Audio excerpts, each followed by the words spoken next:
오늘 우리에게 주신 하나님 말씀 고린도전서 4장 6절에서 13절까지 받들어 읽겠습니다. 형제들아, 내가 너희를 위하여 이 일에 나와 아볼로로 들어서 본을 보였으니 이는 너희로 하여금 기록된 말씀 밖으로 넘어가지 말라 한 것을 우리에게서 배워서 서로 대적하여 교만한 마음을 가지지 말게 하려 함이라. 누가 너를 남달리 구별하였느냐? 내가 있는 것 중에 받지 아니한 것이 무엇이냐? 내가 받았을즉 어찌하여 받지 아니한 것 같이 자랑하느냐? 너희가 이미 배부르며 이미 풍성하며 우리 없이도 왕이 되었도다. 우리가 너희와 함께 왕 노릇하기 위하여 참으로 너희가 왕이 되기를 원하노라. 내가 생각하건대 하나님이 사도인 우리를 죽이기로 작정한 것 같이 끄트머리에 두셨음에 우리는 세계 곧 천사와 사람에게 구경거리가 되었노라. 우리는 그리스도 때문에 어리석으나 너희는 그리스도 안에서 지혜롭고 우리는 약하나 너희는 강하고 너희는 존귀하나 우리는 비천하여 바로 이 시각까지 우리가 줄이고 목마르며 헐벗고 매맞으며 정처가 없고 또 수고하여 친히 손으로 일을 하며 모욕을 당한 즉 축복하고 박해를 받은 즉 참고 비방을 받은 즉 권면하니 우리가 지금까지 세상의 더러운 것과 만물의 찌꺼기같이 되었도다. 아멘. 이는 하나님 말씀입니다. 우리 옆 사람과 인사했으면 좋겠습니다. 고사리 하고 인사하십시오. 고맙습니다. 사랑합니다. 이해합니다. 고맙습니다. 사랑합니다. 이해합니다.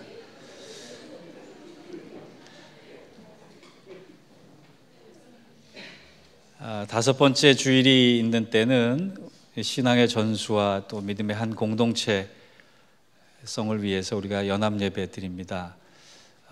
매월 첫 주일에는 성찬식 하기도 했는데 요즘 유스그룹이 워낙 활동들을 많이 해서 성찬식 기회보다 이렇게 연합 예배를 오늘 9월 마지막 주에 드리게 됐습니다. 오늘 선교 보고도 있기 때문에 비교적 짧게 핵심만 말씀을 전하고, 오늘은 본문을 고린도전서로 삼은 거는 고린도전서 강해를 하고 있는 수요일과 연관돼서 수요일 날은 이렇게 말씀 증거하고 있다 여러분에게 좀 보이기 위해서 수요일 날 좀 많이 나오셔서 말씀을 조금 더 깊이 우리가 봤으면 좋겠습니다. 20세기 최고 설교자로 꼽히는 목사님 중에 마틴 로이드 존스라고 하는 분이 계십니다. 이 마틴 로이드 존스 목사님이 아주 유명한 말을 했는데 그게 뭐냐, 이 시대의 그리스도인들의 가장 큰 문제점이 하나 있다 그렇게 얘기했어요. 그게 뭐냐, 자기가 왜 그리스도인인지 모른다는, 그리스도인들이 어떤 사람인지 모른다는 게, 그렇기 때문에 하나님께서 자기를 향한 계획도 모르고 은혜로운 목적도 모른다는, 정말 큰 문제입니다. 내가 왜 그리스도인인지, 그리스도인들은 어떤 사람인지 알지 못하면 왜 문제냐면 그리스도인답게 살 수 없기 때문이에요. 오늘 본문을 통해 우리는 그리스도인들이 어떤 사람이며 그리스도인다운 삶이 무엇인가 이것을 좀 깨닫고 그리스도인답게 살아갈 수 있는 우리 예인교회 권석들 되기를 축원합니다. 그리스도인이란 첫 번째로 하나님만을 전적으로 의지하는 사람. 보통 그리스도인들을 교회 다니는 사람, 예수 믿는 사람 이 정도로 이야기할 때가 많은데 오늘 본문을 보면 하나님을 철저히 의지하는 사람이 그리스도인이다 이렇게 증거하고 있습니다. 6절을 보면 이런 말씀이 있어요. 서로 대적하여 교만한 마음을 가지지 말게 하려 함이라 그랬거든요. 여러분, 교만이라고 하는 것이요, 잘난 척하는 것이 교만이 아니에요. 건방진 것이 교만이 아니에요. 내가 최고다 우쭐대는 것이 교만이 아니에요. 성경의 교만은 하나님과의 관계를 설명할 때 쓰는 단어입니다. 이 점을 잘 보여주고 있는 게 잠언 16장 3절, 5절, 9절입니다. 잠언 16장 3절을 보면 너의 행사를 여호와께 맡기라 그리하면 너의 경영하는 것을 이루리라 이렇게 말씀되어 있고, 9절에 보면 사람이 마음으로 자기 길을 계획할지라도 그 걸음을 인도하시는 분은 여호와시니라. 우리 굉장히 좋아하는 말씀이에요. 3절을 보면 하나님께서 경영해 주신다는 거, 우리 인생을. 9절에 보면 하나님께서 인도해 주신다라고 하는 거예요. 그게 얼마나 중요해요. 얼마나 필요한 거예요. 얼마나 큰 축복입니까? 그런데 그 중간에 5절에 3절과 9절 사이에 있는 5절에 한 가지 걸림돌이 있어요. 그것이 뭐냐? 하나님께서 친히 경영하시고 하나님께서 친히 인도해 주실 때 걸림돌이 하나 있다. 그것이 뭡니까? 5절, 무릇 마음이 교만한 자를 여호와께서 미워하시나니 피차 손을 잡을지라도 벌을 면치 못하리라.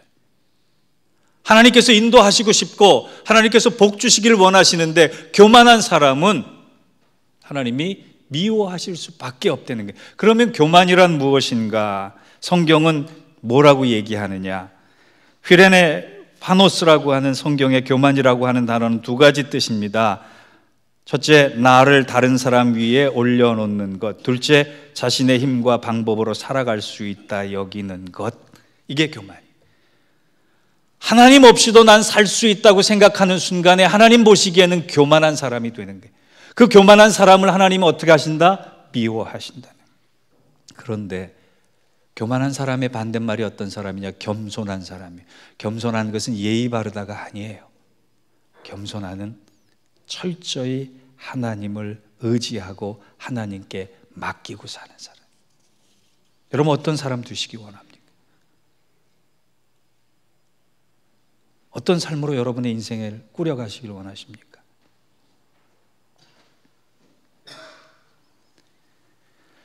제가 목회를 하면서 보니까 하나님만을 의지하는 그리스도인들의 특징이 두 가지로 나타납니다. 하나는 기도고 하나는 순종입니다. 우리 기도 행전을 쓰고 있는 가운데 기도의 포커스를 맞추면 하나님을 의지하는 사람은 기도할 수밖에 없는 거예요. 왜냐하면 기도야말로 하나님을 의지하는 가장 좋은 방법이기 때문에 그래요. 기도하지 않는 사람을 보면 바빠서가 아니에요.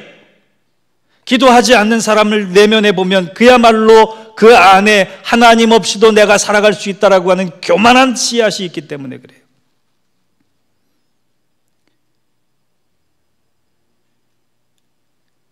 기도하지 않으면 내가 살아갈 수 없다라고 하는 것을 느끼는 순간 그 사람은 겸손한 사람이 될 수밖에 없고 겸손한 사람은 하나님 앞에 저절로 무릎 꿇을 수밖에 없다는 겁니다. 여러분, 하나님은 기도를 통해 하나님의 일을 배우게 하시고 하나님의 일을 느끼게 하시고 하나님께서 축복하시기를 원하세요. 제가 아는 목사님 중에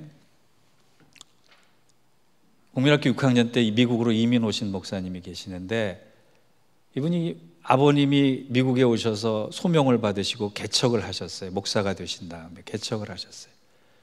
여러분 나이 들어서 개척하는 게 쉬운 일이 아니거든요. 목회 신학하는 것도 쉽지 않지만 개척하는 것도 쉽지 않아서 미국에 와서 개척을 한 다음에 가난하고 배도 곪고 그러는데 주일날마다 엄마 사모님께서 주일학교 아이들을 위해서 요구르트 하나씩을 나눠주는 거예요. 요즘에 요구르트가 흔해졌지만 예전에는 요구르트가 그렇게 많지 않았다 그래요. 그런데 제일 먼저 나눠주는 아이들은 새로운 아이들이고 그 다음에 출석 잘하는 아이들이고 그 다음에 열심히 찬양 잘하는 아이들인데 요구르트가 모자라는 날이 있어요. 그럼 누가 못 얻어먹겠어요? 목사님 아들 둘이 못 얻어먹는 거예요. 그때마다 분노가 생겨서 내가 나이 먹으면 요구르트 실컷 사서 먹으리라. 다짐을 매주일 했다는 거예요. 근데 어느 날 정말 먹고 싶은데 엄마가 눈길 한 번 안 주고 자기를 뒤로 돌아가라고 얘기한 다음에 새로운 아이를 챙겼는데 그때 마당에 나가서 교회 마당에 나가서 하나님 저 요구르트 700개를 주세요. 그렇게 기도했다는 거예요. 어느 날 이분도 자라서 1.5세지만 신학을 공부하고 하나님 앞에 쓰임받기 위해서 목사가 돼서 아주 목회를 잘하다가 한국에 부흥회를 인도하러 갔는데 지나가는데 야구르트 아줌마가 지나가는 거예요. 어렸을 때 그 생각이 나서 야구르트 아줌마에게 몽땅 좀 나에게 파시오. 그렇게 얘기를 하고 샀습니다. 어떻게 됐든 간에 먹든 말든 간에 옛날에 그 서러웠던 기억이 나가지고 야구르트를 다 사는 거예요. 지나가다 보니까 또 아줌마가 있는 거예요. 이번에도 또 야구르트를 전부 주세요. 3명의 아줌마를 만나서 3명의 아줌마 거를 다 사서 집에 가서 몇 개나 될까라고 세보는데 몇 개겠어요? 정확히 700개. 그 목사님이 그 시간 거듭났다는 거 아니에요. 소름이 쫙 끼치면서 몇십 년 전 내가 소름에 겨워 하나님 앞에 드렸던 그 기도를 나는 잊어버리고 있었지만 하나님은 기억하고 계신다라고. 우리가 겸손한 마음으로 하나님만을 의지하기 위해서 드리는 기도, 우리는 지나가면서 드릴지라도 하나님은 기억하고 하나님은 그 일을 통해 살아계심을 증명하시길 원하고 내가 너를 사랑하고 있다라고 축복하시기를 원하신다는 거예요. 여러분, 우리 이 가을에 우리 예인교회 성도들 그리스도인 됩시다. 그래서 기도하며 세밀하게 응답하시는 하나님의 응답과 축복을 받아 누시기를 주의 이름으로 축원합니다. 두 번째, 그리스도인이란 타고난 성품보다 변화된 성품으로 사는 거예요. 타고난 성품을 기질이라 그러고 변화된 성품을 거듭남이라 그러는 거예요. 성격대로 목회하면 목회 못해요. 거듭나니까 목회하는 거예요.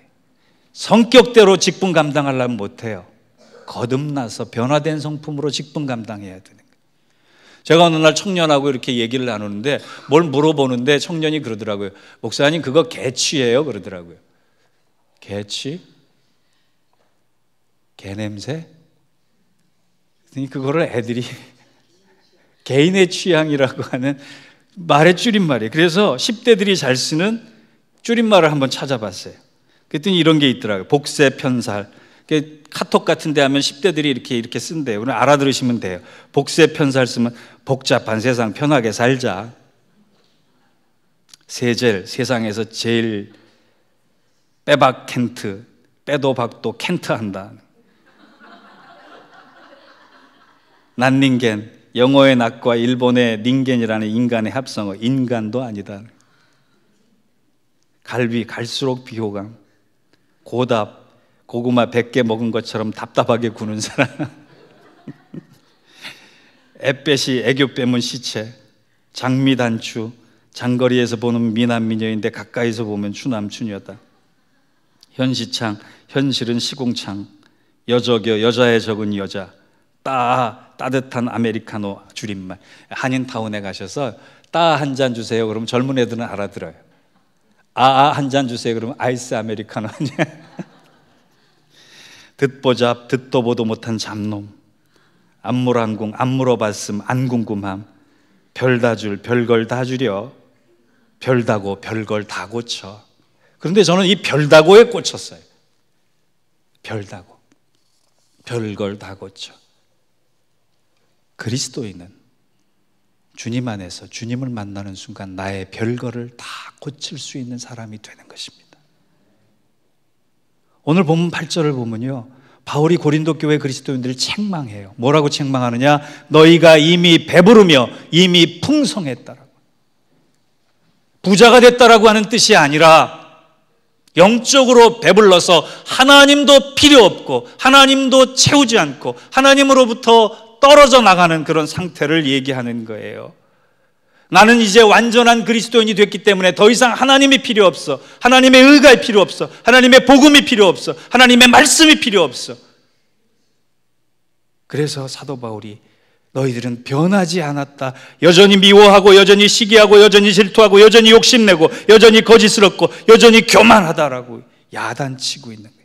여러분, 우리가 의로워졌습니까? 아닙니다. 하나님께서 의롭다 인정해 주신 거예요. 칭의가 그겁니다.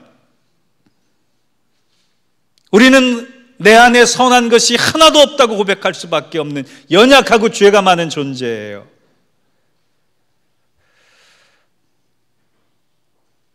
결코 의롭지 않은 우리, 그러나 의롭다고 인정해 주신 하나님을 만나는 순간 우리는 변화해야 됩니다. 성경에 예수님께서 행하신 기적이 모두 35가지가 기록되어 있습니다. 물론 35가지의 기적만 예수님께서 행하신 것이 아니에요. 요한복음 21장 25절을 보면 예수께서 행하신 일이 이외에도 많으니 만일 낱낱이 기록된다면 이 세상이라도 이 기록된 책을 두기에 부족할 줄 아노라, 이렇게 말씀의 끝을 맺은 거 보면 예수님의 기적은 이루 말할 수 없을 만큼 많았다라고 하는 거예요. 그런데 요한복음을 보면 다른 복음서와 달리 특별한 표시가 하나 있어요. 다른 복음은 기적이라고 얘기하는 예수님의 기적을 요한복음에서는 표적이라고 얘기해요. 기적은 일어날 수 있을 만한 미라클이고 놀랄 만한 일이고, 표적은 뭐냐? 그 놀라운 일을 통해 말씀하시고 싶은 메시지가 있다는 걸 증거하는 거예요. 그래서 우리가 알다시피 표적을 쓰고 있는 7가지의 표적 가운데 제일 먼저 나오는 요한복음의 기적이 어떤 표적이 뭡니까? 가나의 혼인잔치. 무엇을 말씀하고자 하는 거예요, 주님이? 왜 제일 먼저 행하신 표적이, 기적이 가나의 혼인잔치에 물이 포도주가 되게 하셨느냐 말이에요. 예수를 믿게 되면 물 같은 게 포도주로 변화되어야 된다라고. 타고난 성질이 아무리 못된 사람도 예수 만나면 다 굴복하고 무릎 꿇어서 새로운 사람 되듯이, 나는 고침받을 게 없어, 나는 의로워, 나는 하나님 앞에 내 기질을 자랑할 만해라고 얘기할 것 없다는 얘기예요. 하나님, 나는 변화받다 마땅한 존재입니다. 하나님, 나는 변해야 합니다. 왜 그리스도인들이 욕먹는 시대가 됐습니까? 말뿐이기 때문에 그래요. 삶은 변화되지 않고 말뿐이기 때문에 그래요. 신앙생활 열심히 하라고 하는 거는요, 타고난 기질 가지고 교회 생활 열심히 하라는 뜻이 아닙니다. 거듭난 성품을 내가 가지기 위해서, 거듭난 인격을 가지기 위해서 자신을 고쳐나가는 일을 열심을 내며, 그 열심을 어디에서 증거하라? 공동체에서 증거하라는 거예요.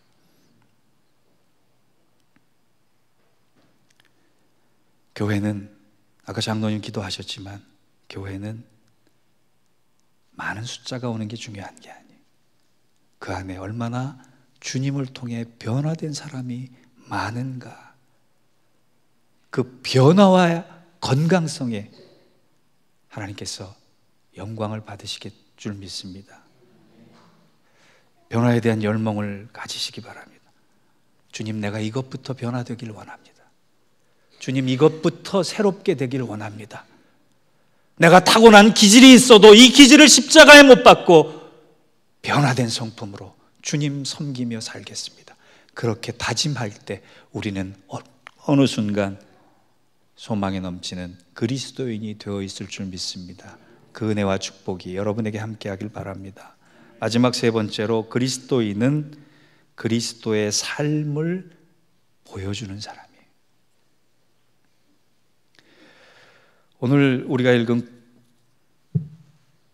본문의 마지막쯤 가보면 9절, 10절, 11절, 12절, 13절을 가보면 아주 서러운 얘기가 나옵니다. 사도 바울이 자기를 얘기하는데, 나는 미련하고 약하고 이 시간까지 줄이고 있고 목마르고 헐벗고 매맞고 있고 갈 곳이 없는 사람이고, 수고했고 핍박을 당했고 비방을 당했고, 내 처지가 어떤 처지가 됐느냐? 세상의 더러운 것과 만물의 찌꺼기 같이 됐다는 거예요. 여러분, 자기를 낮추는 순간 이 정도로 비하시켜서 할 말이 얼마나 있겠어요? 나는 세상의 찌꺼기만도 못한 만큼 아프고 힘들고 어려운 존재가 되었다. 그런데 너희는 배부르고 부요하고 왕노릇하고 있다. 지혜롭고 강하고 존귀하고 있다.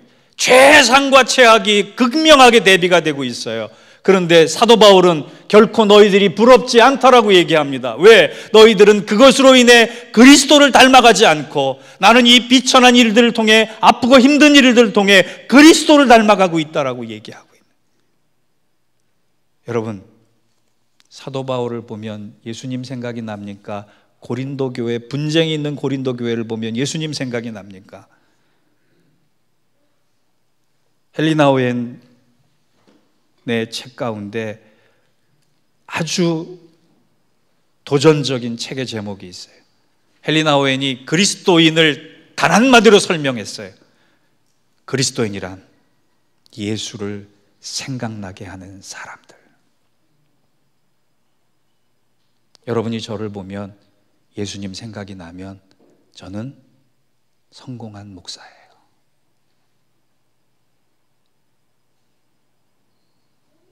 그런데 저를 보면 예수님 생각이 도무지 나지 않으면 저는 하나님 앞에 가서 책망받을 종이 되는 겁니다. 여러분의 가족이, 여러분 우리 교우가, 여러분 일터에서 여러분을 보는 순간 여러분을 통해 예수님이 보이는 그 목적까지 감당할 수 있는 주의 사람 되기를 축원합니다. 구원은 신념의 문제가 아니라 행함의 문제예요. 그래서 한 가지 말씀만 드리고 마칩니다. 여러분 삶 속에 고난이 많으시지요? 사도 바울이 그 혹한 고난을 통해 그리스도를 보여주는 사람 되었듯이 여러분의 고난 가운데 믿음을 증명하는 사람 되기를 원합니다. 믿음이란 철저한 낙관주의예요.